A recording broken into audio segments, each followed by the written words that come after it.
Hey everyone, ahlan wasahlan fikum. Today we're going to talk about two very important verbs. To be, can, and to become, صار. In previous videos I've mentioned some things here and there about the verb can, mainly, but I think it's about time I made a video specifically about these two verbs, since they have a number of important uses. Plus, the nice thing is that both of them fall within the same types of verbs that we've already talked about recently. They're both form one verbs, and they both have what we've called D-type roots. As you can see, they both have that missing letter in the middle, but whereas can is DW, because it's in the present, it's bikun. The other is DY, so صار in the present is بصير.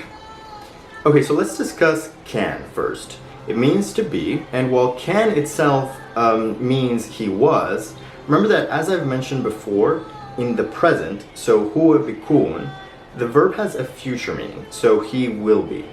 To actually convey the present sense of to be, no verb is used at all. So اسمي Adrian is literally my name Adrian, but it translates to my name is Adrian. Again, some of this is just a refresher if you've been watching my previous videos, but just in case I'll say again that whether or not the verb to be is conveyed depends on whether the words in the phrase are definite or indefinite. Because you might wonder, okay, how would you say the big house versus the house is big? Well, remember that adjectives in Arabic must be definite or indefinite in accordance with the noun they describe. Of course, a definite noun is something like the house or my house, a specific house, as opposed to a house, which is indefinite because it's undefined. So in Arabic, if you want to say the big house, it's literally the house, the big. So al-bayt al-kabir. And even my big house is bayti al-kabir. So literally my house, the big. And that's important to remember, that if you don't do that, so if the adjective doesn't match the noun in terms of definiteness, then the sense of to be is implied. So al-bayt kabir means the house is big. And bayti kabir means my house is big. That's a common mistake, that bayti kabir doesn't mean my big house. It means my house is big. So it might seem intimidating that the idea of to be is sort of invisible, but again, it is indicated by the definite-indefinite relation, so it's not like it can just be hiding anywhere, and you really do get used to it. And remember, we're just talking about the present tense. Look at what happens in the past tense and the future tense. Al-bayt kabir becomes al-bayt kan kabir, the house was big. Or al-bayt bikun kabir, meaning the house will be big. Even though technically it's in the present form of the verb without any future indicator, it's the future tense in this case. Next thing I want to say though, and this applies to both can and صار, is that Arabic is very much rooted in its verbs. So often single verbs are used to express ideas that in English, for example, we'd express with a verb plus a preposition or an adjective or whatever. So for example, you might be tempted to translate he got busy or he became busy as هو صار مشغول. Of course, مشغول meaning busy. Now that's not wrong per se, but there's a single verb with the meaning of to get busy, and that is انشغل. So هو انشغل by itself means he got busy, and there's actually no need to use the actual verb to become. And this applies to a ton of verbs and ideas. تعب, to get tired, زهق, to get bored, and so on. Anyway, I'd say this relates to the verb can too, insofar as, for example, if someone asks you, oh, why weren't you answering your phone? You can say, sure, I was busy, or you can say, آسف, sorry, انشغلت, I got busy. So that being, of course, the past tense for أنا. Even the common way of saying something is funny, for example, is by using the verb ضحك. So that means to make laugh. So the natural way to say, oh, that was funny, is not by using can, but straight up saying بضحك, which literally means it makes me laugh. Another example is the adjective happy, which is مبسوط. You can say كنت مبسوط for I was happy, but you can also use the verb انبسط, which means to have fun, but also to be happy. So instead of كنت مبسوط, you can also just say انبسطت, which is just to say that you have various options, more so than in English, I would say. So this isn't like an advanced tip per se, but keeping this in mind from the get-go will help you sound more natural in the long run and get you thinking through sentences in Arabic, so to speak, rather than like literally translating them from English. One last important thing to mention about can specifically, though, is that the sense of to be in Arabic is syllogistic. So A can be. A is, or was in this case, be. That's obviously what we generally think of as the meaning for to be, but in reality the concept of to be is very interesting and unique, and many languages treat it very differently. So in Spanish, for example, there are 3 different verbs for to be. Ser, which is purely syllogistic, estar, which is about the condition or the state of something, and haber, which is existential. So where in English we would say there is. See, in English there's only one verb to be, which is basically syllogistic, but as you can see, you can use it with the existential meaning, like there is, but not just like that straight up. You can't just say is a house. You have to say there is a house. So Arabic is almost uncannily similar to English with regards to can, because it's basically syllogistic, but you can use it with an existential meaning. But likewise, you need a helping term to signal that meaning, which in Arabic, as I've explained in another video, is the word fi, which literally means in it. So instead of there was a house, in Arabic it's kan fi bayt. So literally was in it a house. Although it means, of course, there was a house. So anyway, conceptually it's very similar, I'd say, if you look at it that way. Just note though that the word order is kind of inverted, because instead of saying there was, you say was in it. Also, the last thing with regards to this existential meaning of to be is that can is still can, so it's not used in the present, and the present tense conveys the future. So there was a house is kan fi bayt, while there is a house is just fi bayt. And lastly, there will be a house is bikun fi bayt. So now let's conjugate these just for reference. Remember, it's a DW verb, can. So applying what we've talked about previously in the present tense, it's ana bakun, anta bitkun, anti bitkuni, huwa bikun, hiya bitkun, ahna bnkun, antu bitkunu, homme bikunu. And in the past tense, it's ana kunt, anta kunt, anti kunti, huwa kan, hiya kanat, ahna kunna, antu kuntu, and homme kanu.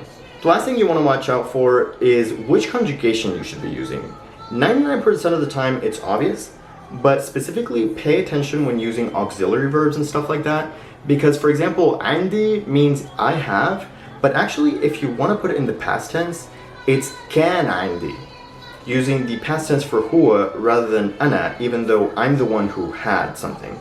The reason why is actually kind of interesting, because in a way what you're putting in the past tense is actually the thing you have, because the having is not actually being expressed as an action of yours in Arabic. So if you consider that the concept of indi often gets translated as to me, that's why I had is kan indi, literally meaning it was to me, blah blah blah, whatever you had. Likewise, you'd say kan ili, it was for me, and kan ma'i, it was with me. Even though usually these just get translated as I had, so kan ma'i sayyara literally means it, so the car, a car was with me. Even though a more natural translation, of course, is just I had a car. So that's why you use can rather than kunt, because the verb is actually referring to the car, or in general the object of possession, not to you or whoever the possessor actually is.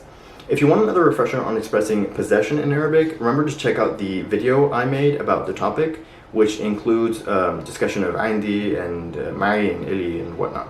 Don't worry about this too much though. Instead of giving you all these special cases with can now, I'll address them as they come up in the future with regards to using certain terms or constructions in the past tense. But since we did talk about possession already, I wanted to address that now. The only other thing we've talked about that I should address here are the auxiliary verbs to express desire in the future that I talked about last time. There's nothing to say about hab, since that's already a verb, so expressing that in the past tense just means conjugating it in the past tense. As for biddi though, meaning I want, you can treat it like and always use can, so you can say can biddi, for example, to mean I wanted. I think because technically you're also referring to the thing that you desire as opposed to yourself. That said though, whereas Ain retains a variety of meanings and functions in spoken Arabic, biddi has really just become a verb for all practical purposes, which is why bid, by itself doesn't even mean anything. So I guess for that reason, it's also treated as an action of the subject itself. And that's why many people also conjugate the can according to the subject. So, kunt biddi, kunna bidna, and so on. Again, both ways of treating it are valid. I don't think either way is right or wrong technically, so can biddi or kunt biddi, whichever you prefer. As for rah, even though it's used essentially to form the future tense, you can of course put it in the past tense. In the same way that in English you can say I was going to walk, for example, and for this naturally you conjugate can according to the subject. No weird stuff. So it's kunt rah amshi, meaning I was going to walk. Whereas just rah amshi is of course I'm going to walk or I will walk. Now it's time to talk about sar, which means to become. This verb is more straightforward. It's used in all tenses, not like can, which is invisible in the present. The only thing though is that, remember in the video on the future, I explained that sometimes the present tense can have a sort of future tense connotation, especially the immediate or near future. So sar is a verb that often conveys that sense. But that's also because by definition, it refers to a change between what is the case and what the case will be, or for that matter, what was the case and what is now the case. So that's just to say that you don't necessarily have to put sar in the future tense, because even in the present tense, so basir, it already has that connotation a little bit. Anyway, let's conjugate it first, and then we can look at an example. Again, this is a dy verb, so in the present tense, it's ana basir, anta btsir, anti btsiri, huwa btsir, hiya btsir, احنا بنصير انتو بتصيروا وهم بيصيروا. And in the past tense it's أنا صرت أنت صرت أنتي صرتي هو صار هي صارت احنا صارنا انتو صرتوا and هم صاروا. Now, as I said earlier, oftentimes there are verbs that already connote the meaning of becoming this or that. So, انشغل means to get busy, but here's an example where you would use صار. Let's say أنا صرت مواطن مصري. I became an Egyptian citizen. As you can see, it's very straightforward. I think you're less likely to use صار for things like adjectives, emotions, etc., because those are more likely to have their own verbs for them, such as انبسط, for example, تعبت, زهقت. But things like nouns such as, to become a citizen and whatnot, that's when you'll use صار most often. As I said, صار isn't hard to use per se, but the thing is, it has a couple of uses and translations. So it also means to happen, to occur, to take place. So it's a really, really useful term. So a really common phrase that you should learn right away is simply شو صار, which means what happened. So not only do you have a very useful meaning of to become, but also the even more useful meaning of to happen. One other use of صار, I don't know if I'd categorize it under to become or to happen because it doesn't translate super well into English. But I guess you could say you can use صار instead of can with certain existential phrases to connote more of a development than a static case. By existential phrases, I mean specifically the term في, and all those terms that we use for to have, so معي, عندي, etc. So for example, كان في بيت means there was a house, right? Whereas صار في touch بينهم, for example, means there was a disagreement between them. But the use of صار means it's more like, it's not like there was always a disagreement, but something happened, صار, and there came to be a disagreement between them. But it's flexible. It wouldn't be wrong to say can, but again, knowing this now, you can start sounding more natural from the get-go. Likewise, كان معي سيارة means I had a car, but you might say صار معي وقت to say I had time, as in free time of course, because it's something that maybe you don't always have or expect to have, but let's say your boss let you go home early, so صار معك وقت. because it turned out to be that you had free time.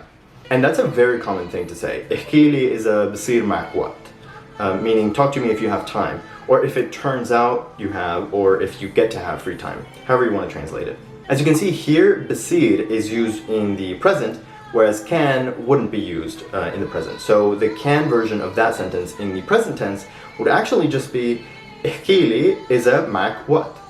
Talk to me if you have time. Which is also perfectly fine, if maybe a little bit more literal somehow. But again, it's just about the connotation and nuances of meaning. By the way, quick aside, صار معه or صار معي can also be taken more literally to mean like something happened with him, or rather like something happened to him. So شو صار معك could also mean like what happened to you, like what's wrong. So it's kind of a more literal understanding of the phrase, and of course which meaning you interpret for mao, whether it's to have, or in this case like what happened to you, it just depends on context. Now, صار can also be used as an auxiliary verb. So if you use the subjunctive, which again is just basically the present tense without the bad, which you use to create compound verbs and meanings. So if you say صار with the subjunctive, it means to start doing. And then whatever it is that you use as the core verb, that's what you just started doing. So it kind of relates to the meaning of to become, but instead of becoming, it's about starting, I guess. So anyway, something like صار يتعلم العربي would mean he started learning Arabic. Personally, I don't use this very much. I just use the actual verb بلش, meaning to begin or to start. But nonetheless, I figured I would mention it because it is used, it is possible. Okay, for the last part of this video, we're going to talk about how the verbs can and صار are used to construct different types of tenses in Arabic. So what do I even mean by that? Well, everyone knows what I mean by the present tense, the past tense, the future tense. But in reality, there's a number of other tenses that are possible in any language. Some languages have individual conjugations for lots of tenses, but in Arabic, as in English actually, lots of tenses are just conveyed by additional words around the verb. I'd say that 95% of the time, both Arabic and English only have two unique tenses basically, the present and the past. What I mean by that is that for example, in English, you have I go and I went. But the future tense is just formed by adding will, so I will go. But basically the core verb there, go, is in the present tense, so to speak. Likewise in Arabic you have بروح, I go, and رحت, I went. But the future tense is just راح أروح, which is I will go or I'm going to go. Where أروح is just the present but without the bab, it's the subjunctive that's based on the present. So thus far we've learned how to form the present tense and the past tense in Arabic, and then the future tense by using an auxiliary verb, specifically راح and sometimes بدي. Those are what we might call the simple tenses, the simple present, the simple past, and the simple future. Now, what I want to show you today, though, is that you can use the verb can to express what is called the continuous or progressive verb aspect. So instead of saying I wrote, you can use can to say I was writing, which is actually just as in English, as you can see, and many other languages, where you use the verb to be for this idea. So the way you do this is by using can as an auxiliary verb, and again tack on the subjunctive, whatever the main action is supposed to be. So for example, well, كتبت is just I wrote, كنت أكتب means I was writing. Notice that the verb to be itself is in the past tense, whereas the actual action resembles the present tense, كنت أكتب, because it's in the subjunctive form. So that's the past continuous, and that's something you'll honestly say a lot. Technically, the present continuous and the future continuous are also possible, right? But here's the thing, as I mentioned in the last video, usually the simple present tense has the connotation of the present continuous too, just as in French actually. So, بكتب means I write, but also I'm writing. Especially if you frame it like هلا بكتب, I'm writing now. This is semi-related, but this is a really good time to learn the very useful word am, which doesn't translate well by itself, but it's a way to stress that you're doing something like right now, especially if you're like in front of the listener. So هلا عم بكتب is very unambiguously I am writing. There's definitely no doubt about that. So if you really want to make sure that that's understood, it's a good word to use, am. Anyway, I guess it holds up that you also wouldn't use can to form the present continuous as you do in the past and future tenses, because can isn't even used in the present anyway. So lastly, as for the future continuous, so I will be writing, it's a little weird in that you would think that it would be enough to just use the present tense of can, so bikun, which suggests the future tense, right? But for whatever reason, rah would be used here too. So there's almost like a double notation of the future. So it's rah akun aktub. But honestly, I feel like this is really just not even said very much, even in English, so I wouldn't really stress about it. I really think the important takeaway here is about the past continuous, for sure. Kunt aktub. Since that's something that's fairly common to say, especially since even the present continuous is literally just the same as the simple present, so there's really not too much to remember as far as that goes. Now, another important verb aspect in some languages is what's called the perfect aspect, which in English is when you say, for example, I have written or I had written. Technically, it's to express an action in the past that has relevance in the present. So it's not just I wrote, but I have written, because, okay, I wrote something, but the reason it's relevant in the present is because now I have written it. Basically, it's a way of saying that I already wrote it, and now it's like an experience that I have. Especially if you say it as I have been to Jerusalem, for example. You did something in the past and now you have this experience. So let's get this out of the way by saying that there is absolutely no perfect aspect in Arabic per se at all. So there's just no way to literally translate I have done something. That said, just as you have the word am to signal the present continuous by emphasizing that I'm currently doing something, likewise, you can express the perfect aspect by just using words like aslan, for example, meaning more or less like already. So shuftu aslan is like I've already seen it or I already saw it. So my point is that it's basically interchangeable in Arabic. There's also the word amri, which might be translated as my life, but it's different from hayati, which is the best translation for my life, in that it means like my life in general, and it's the one you'll hear most often. Whereas amri is more like my lifespan, I guess. So like the life that you've lived up until now, which kind of relates to the other meaning of umr, which is age. So addesh umrak means how old are you, or umri 30 is I'm 30 years old, for example. But as far as the perfect aspect goes, prefacing a verb with umri, or umrak or umru, of course, depending on the person, it's a way to suggest that in your entire life you have or have never done this or that. So for example, Anta umrak kunt bi Palestine, so have you ever been to Palestine? Or Ana umri ma ruhat ala Masr, so that would be I've never been to Egypt. So if aslan is useful to suggest that you've already done something, umri can be used to suggest whether you've ever or never done something. So I guess that was kind of a digression, since my whole point was to say something about sar, since it's used in a very important and common type of tense that's called the present perfect continuous. That sounds super complicated, but it's literally just when you say something like I have been writing, for example. So you have the I have done something of the perfect tense, but the writing, of course, is in the continuous aspect too, so it's a combination of the two. The thing is though, I think this is even more common than just the perfect aspect by itself, because it's an essential type of construction, especially when you're talking about like time in relation to your life. Like when you say, oh, I've been living here for 2 years, for example, or I've been working on my thesis for a long time, whatever. You know, it's something that you'd actually say pretty often. So the way you say this in Arabic is, it's not that it's hard, it just requires a little explanation. Basically, you start by using the verb sar, which you do not conjugate. So it's always just sar in this construction.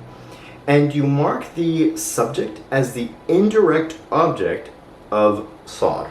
So if I'm talking about myself, the first step is saying sar li. If it's you, it's sar lak, and so on. And the reason that you say it this way is because when you actually have to say how long that action has been taking place. So let's say 2 years, so سنتين. See, once you say altogether, صار لي سنتين, you can see that the Arabic way of expressing that it's been 2 years is actually by saying basically that 2 years happened to me. And side note, you have to have a time reference for this whole thing to work. You wouldn't actually say, I've been doing whatever without specifying a time. It doesn't have to be specific though. You can just say like, I've been doing it for a long time, or I haven't been doing it for very long, you know, whatever. But you do have to say in some way how much time has passed while you've been doing X, Y, Z. How much time صار لك happened to you. Anyway, the second part is actually saying what you did, right? But in Arabic, this is done by expressing simultaneous action.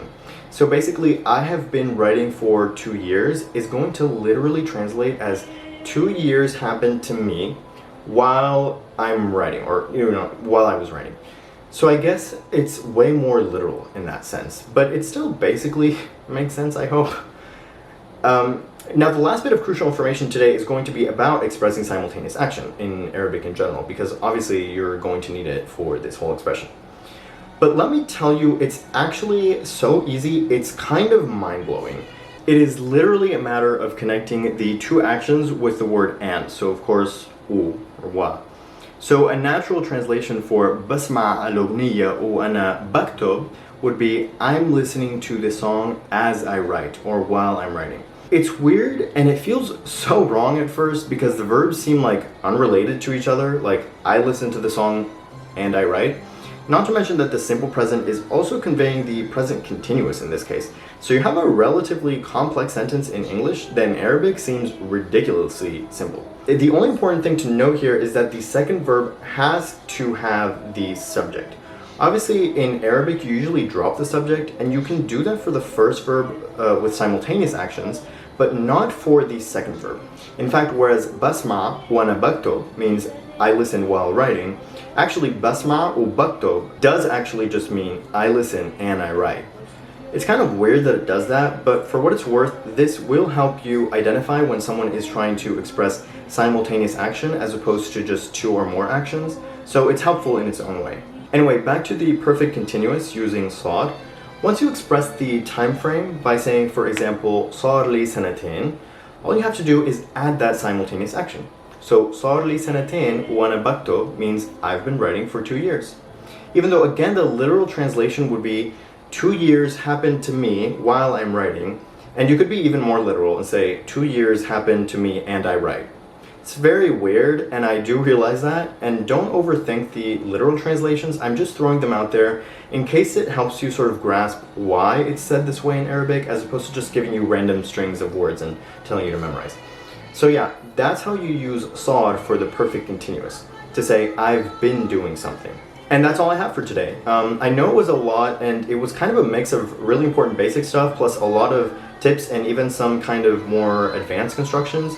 But I guess I hope that learners of all levels can benefit from these explanations, and even if not everything sticks immediately, that you can always come back to these videos and hopefully something new will click each time.